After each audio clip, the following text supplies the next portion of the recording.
Hi all, and welcome back to another episode of Narrative Pride. Today we are talking about names, which is pretty important to most of us. We're living proof that Juliet's statement that a rose by any other name would smell so sweet isn't quite exactly the way well it's cracked up to be. Names for us can be pretty important and pretty complicated. So let's get into it.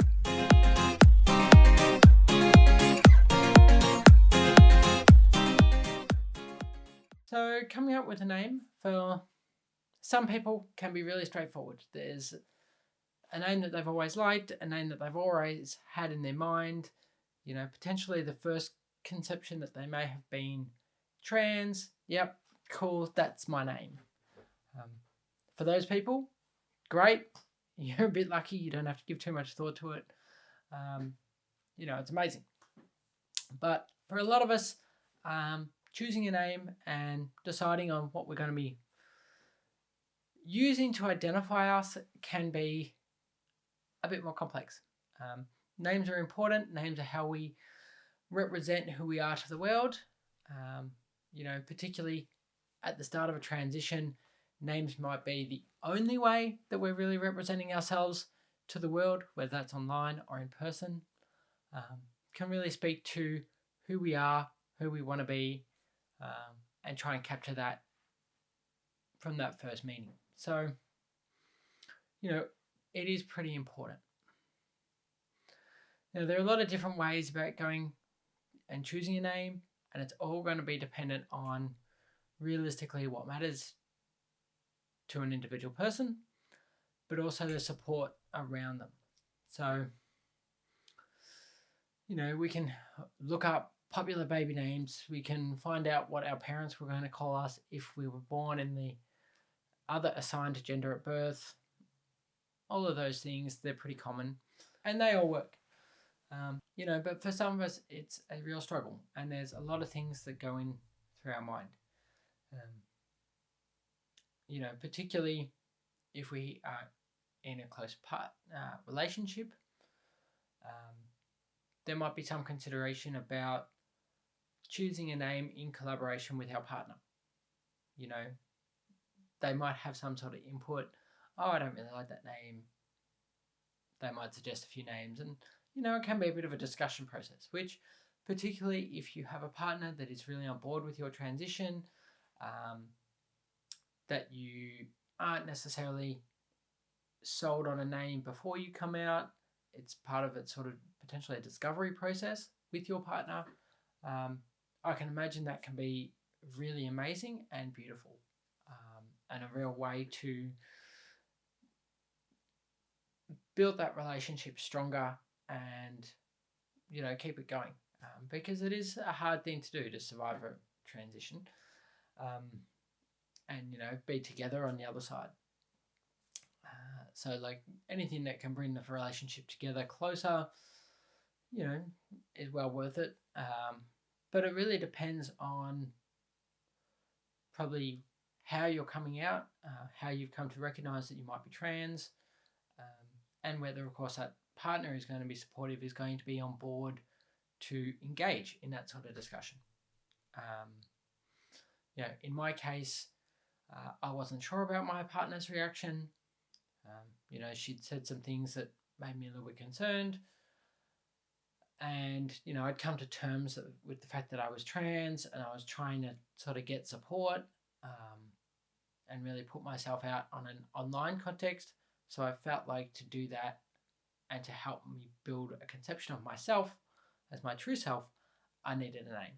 So for me, that wasn't really an option. I needed a name before I could actually come out, before I could conceive of how that conversation was going to go, and so that I could start building a network for support. In the same way, people can also really engage with their parents. After all, our parents give us our original name. That's part of parenthood, is working out the name of your child, and it can be quite special. So particularly for people who know that their parents are going to be supportive, or who have come out and their parents are supportive, again, engaging your parents in that discussion is a great opportunity to get them on board with your transition and make sure they're really involved and have a role to play. But, again, that depends on the sort of environment you have, the sort of relationship you have with your parents, and how they feel about your transition. I didn't necessarily feel like those options were available to me. Maybe they would have been, perhaps did some people a disservice, but I had a lot of fear. So I really wanted a name that spoke to me, that I could use to identify myself, that I could build or start building my identity in some way before coming out and before engaging with them. So I had to consider a lot of different things, and it really highlights what is important to you. So for me, one thing that was really important was that I kept the same initials. I have the same initials as my son. It was something that we told my son very early on, that we shared the same initials. We're both JB. And I wanted to keep that bond. That was really important to me. So that meant that I needed a name that started with J. So there we go. We've just cut out 25 other letters of the alphabet. That's one way of very much cutting down our options. So that was part of it. But I did want to show also respect for my parents. They weren't going to be involved in my new name per se, but I wanted to pay a bit of homage to the name they originally gave me. I'd grown into that name, so it felt right to sort of carry a little bit of that with me going forward. So then I started looking at feminine versions of my original name. And I happened to find one that just seemed to be the perfect fit, because it shared so many more commonalities with my name that I had been originally given, that it just seemed perfect to me. It has the exact same number of letters. It has about the same rarity within the population here in Australia. There aren't too many people walking around called Jeanette in Australia. There's the French pronunciation.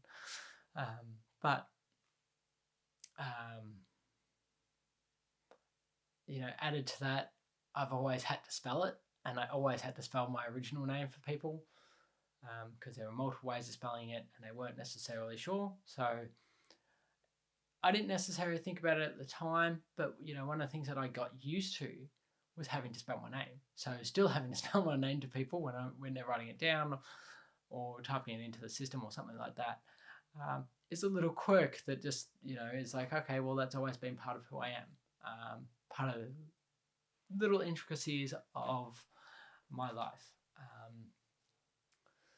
But most importantly, it kept that continuity with the name my parents gave me. It kept the first initial, so that connection to my son. And I also like the fact that it could be shortened. Jeannie, allows people to have that more familiar name and connection as well when you get to know them, or if you're creating an online persona. But there are all those different considerations, and that's just me. I'm a deep thinker and considered all those things. Those things were important to me, but that doesn't mean that they have to be important to everyone else. We all make our own decisions. The most important thing about a name is that it speaks to and represents who you are. For me, it represents that I'm a deep thinker, that I want those connections and all that sort of stuff. It's perfect. For others, it might represent that they're playful and, a little bit left of center, a bit different. And, for other people, it might be built in conjunction with other people and decided on with the help of a partner or parents, and shows that family connection and that bond, which is equally important. So as long as your name speaks to you and represents you in some way, it's going to be perfect. But that also doesn't mean that it's got to be right the first time. There are things that we've got to get used to. And, I chose my name and started using it. That didn't mean that straight off the bat I was like, yep, this is perfect and I feel right using this. Because it's different. I've used another name for 32 years. I've got to get used to it. I've got to get used to telling people that's my name. I've got to get used to spelling it for them. And when you're dyslexic, spelling things is not necessarily easy. All of these things. So you've got to get comfortable with it just like other people do. And it's amazing when people use it, and it can give you such a good sense of euphoria, especially at that point where you're like, yes, this is who I am. This is definitely who I am. This fits me. This is my name. But don't necessarily expect that to happen straight away, because especially if you're starting your transition a bit older, it takes time. So give yourself that time. And sometimes if you're not feeling that, try something else. You're better off road testing a few different things, maybe changing it, maybe go to the shortened version as your full name, before you do anything that's permanent, like changing it. I know a few people who have gone through a couple of names before they found one that felt right and that just suited them and spoke to them. So don't feel like you have to nail it right off the bat. Don't feel like you need to do it before you start coming out. I did, but that was me and that was important to me. And don't feel like you can't involve people. You can, but also you don't have to. This is a very personal thing. Transition is very personal. Unfortunately, some of us have great support groups, but there's others that don't. So you always need to do what's best for you and is going to be relevant to your situation. But as I said, finding that name, finding that identity that just sits perfectly with you, once you've got it, you're good to go. You can start using it. You will find that when people use it, it feels so good. And then that next step is those legal changes. That can be a long road, but each one and each time you see your name printed on an ID card or passport or some form of email or invoice or something from anyone, it can give you a little bit of a wry smile, especially in those early days. It can be a really big pickup just to see your name in print. And also, be aware that people won't love it. I know when I did come out and I told my wife my name, she hated it. Absolutely hated it. And I explained all the meanings behind it, and I thought that would help, but no. But the truth is, she was really struggling with what I had just told her.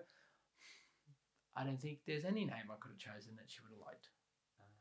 So, hopefully for those of you starting out and trying to work yourself out a little bit and trying to think of a name, this is giving you some ideas about things that you might want to consider that might get you started. But it also hopefully allows you to just take a step back and go and be comfortable with that process working out. You don't have to nail it first time. If you found this video helpful and interesting, please remember to like and subscribe. Like, seriously, I need some subscribers. Come on. But until next time, when we might delve into some of that legal name change stuff, although that's very area specific. We'll see.